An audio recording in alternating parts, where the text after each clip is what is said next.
We watched Sounds in the Streets. There's a documentary about the opioid crisis in mainly central Connecticut.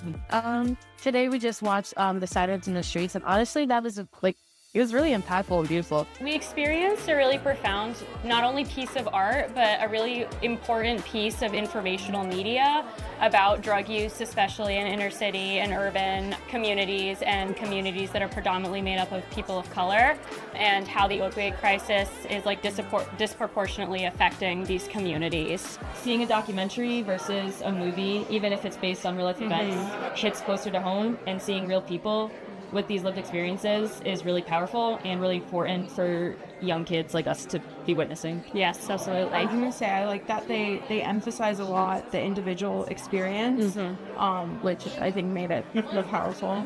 I feel like it's very common, especially in college students. I have friends, and then personally myself, I've also been laced with drugs before, and I feel like this kind of film was something that should be shown for all college students. I think it's very important. So just the amount of deaths that are caused like by opioids and in opioid related incidents, the amount of deaths being so much higher than like car accidents and homicides was really shocking to me. I'd say that I had no idea how it was manufactured, and so I like that they sort of touched on that. I remember they said something about how you can take like one pill and it could be nothing, and another pill that has like 30 times the amount it should or whatever. And so I think that's wild, and it just shows how dangerous and unregulated it is.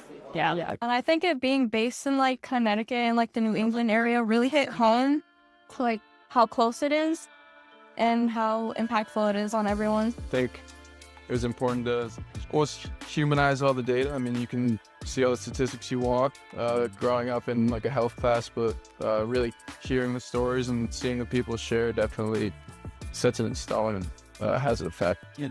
And it's like they put in everything that affects kids. They make it look like candy, so it affects kids and stuff like that. That's just like really interesting to me. I didn't know that.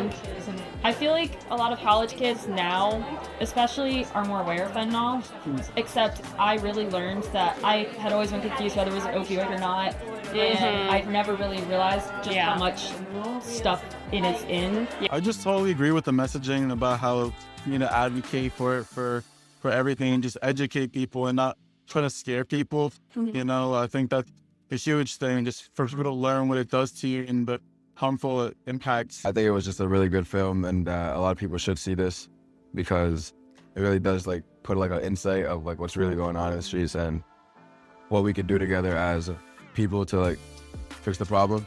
And I learned a lot that I hadn't really thought about before. Growing up in the area I grew up, I wasn't really exposed to this kind of stuff, so it's very informative, and I would highly recommend watching it.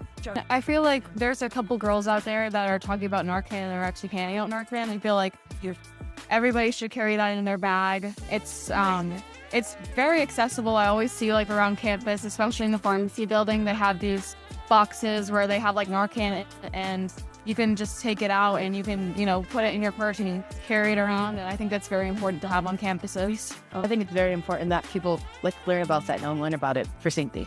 Yeah, these type of films are like the most impactful. We need more of them, and it needs to be shown to a younger audience like today with all these college students. Cool. Shout out Mr. Rose. Shout out SW. For sure. Sidewalk University. I feel very lucky that I got to see it and to meet the people that created it and meet Sharece especially, and that URI and the John Hazen White Center was able to put this program into action so that students like us could see it.